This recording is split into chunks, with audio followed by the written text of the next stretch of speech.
OK, we're taking a question from the gentleman at the back there. I'd like to hear your views on the most abstract reaches of mathematics and why that tells us anything about the world.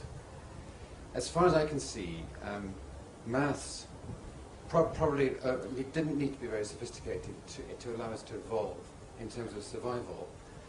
It wasn't particularly attractive in the mating game, as far as I can tell from the abstract mathematicians that I know now. But when Einstein went out into the most extraordinary reaches, which are purely internal in the brain, as far as I can see, the result came back to E equals mc squared, and he split the atom. Now, why should there be that connection there? This is not in any way a pro-religious point. It's just something that fascinates me. Well, I think there are two questions which you could be asking. I thought at first you were saying a question that Einstein himself, I think, asked, which was, why is the universe intelligible mathematically? And other people have asked that. What is it about mathematics that makes it the explanation of the universe? But the other question, which I think you actually were asking, was, what is the advantage to humans of having mathematical understanding? Why would natural selection? You pointed out that mathematicians don't seem to be particularly, I don't know why you say that, particularly good at attracting mates. So what is the biological advantage of having a mathematical brain? I share your puzzlement, but it's not just mathematics. It's also poetry, it's music, it's art, it's all kinds of things which clearly separate humans off from all other animals and seem to separate humans off from all, at least naive interpretations of Darwinism.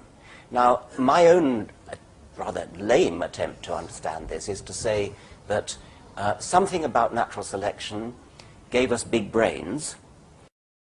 The big brains were originally useful for survival and for mating, and it was a byproduct, an unforeseeable byproduct, that the big brains also happened to be good at mathematics, poetry, music, etc. An analogy which I do find fairly convincing is with a computer.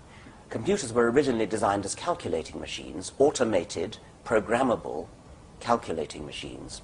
And once you've got an automated, programmable calculating machine, you suddenly find that whether you like it or not, you've also got a word processor, a chess-playing machine, a simulating machine.